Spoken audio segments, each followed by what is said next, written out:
I'm Evan Perkins from Small Axe Farm in Barnet, Vermont. My wife Heidi and I run this farm. It's a 1-acre market garden.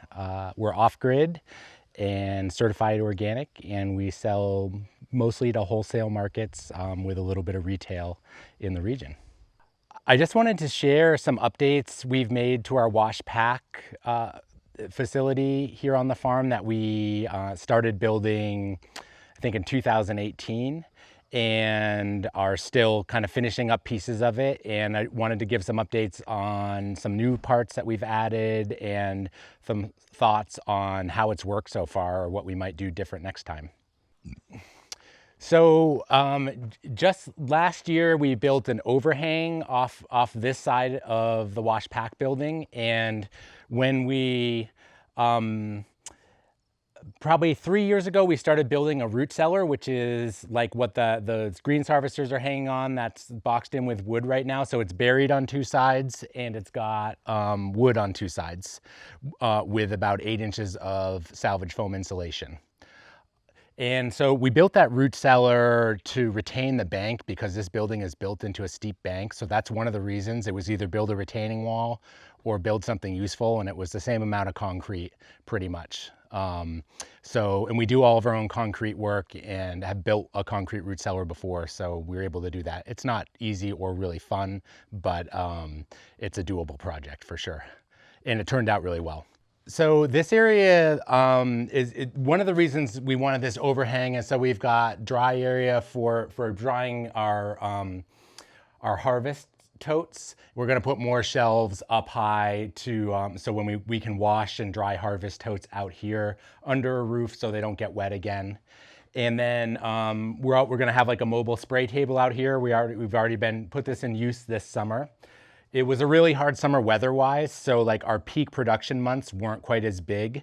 But we've noticed on other years, we were really pushing the capacity for washing greens and dealing with bunching stuff inside in, say, August.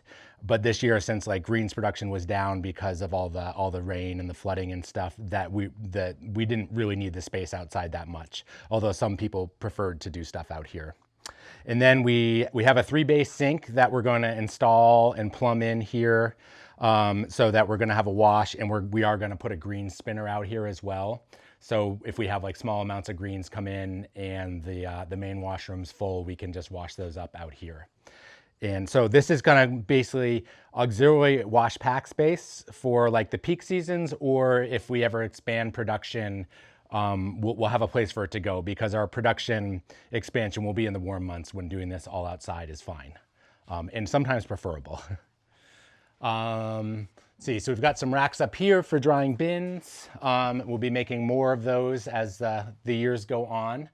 And this is just a concrete box, basically, this root cellar, and then there's just a lot of insulation on the outside of it. And so we're off grid, and I think that's important to know for why we bothered building a root cellar. We do run a small walk-in cooler, but to run another walk-in cooler, it would be tens of thousands of dollars in additional solar panels and batteries to be able to do that.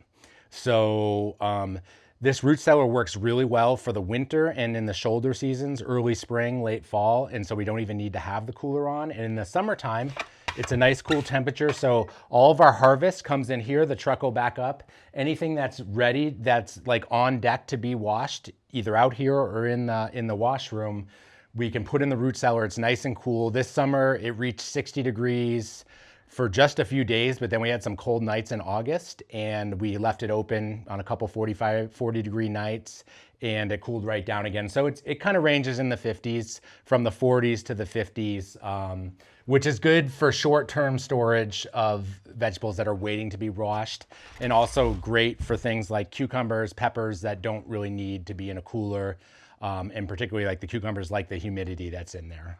So it works great for short and long-term storage. We don't really do a lot of overwintered storage crops, but it does stay above freezing in the winter, and so we could, if we ever wanted to do that, store, potatoes, beets, carrots, etc. in here. We really like the setup here because behind or in front of me here, the truck pulls up. stuff's either coming right into the washroom or it's going into the root cellar, like all the veggies are. And then, and so the flow is the vegetables come into the washroom here, and we can come in here. And then right now we're washing a lot of salad greens, and so the veggies will come in. They'll be on deck here in their field harvest containers, and then we'll wash everything, and then everything's in their post-harvest containers. And so, and all of our post-harvest containers are either black or gray, and then our field harvest containers are generally more colorful. And then all of our post-harvest containers get washed and dried inside, so they're never outside with no risk of like contamination from birds flying over, that kind of thing. And then from the washroom here, we can go into our some stuff will go directly into the cooler. So right now we have a bunch of greens on deck. We have a pretty small cooler because that's what we can support with our power system, but it works well for us. It's just sometimes piled really high, and I want to emphasize that ceiling height, if you don't have a lot of floor space, does matter. We can make pretty tall towers of stuff in there to fit more. And then we have our pack table here, so greens or anything, bok choy, anything that's getting put in a bag or labeled is processed on this table here, and then that can go right back into the cooler. And so it's a pretty nice flow from coming in the building, being washed, going in the cooler, coming out of the cooler, going back into the cooler, and then we can roll stuff out on carts right out here to the front door, where we'll back our Toyota Sienna minivan, our delivery vehicle, up to the front door and load it up. And we many days have our $3,000 minivan loaded up with $3,500 worth of vegetables, and that's always a good feeling.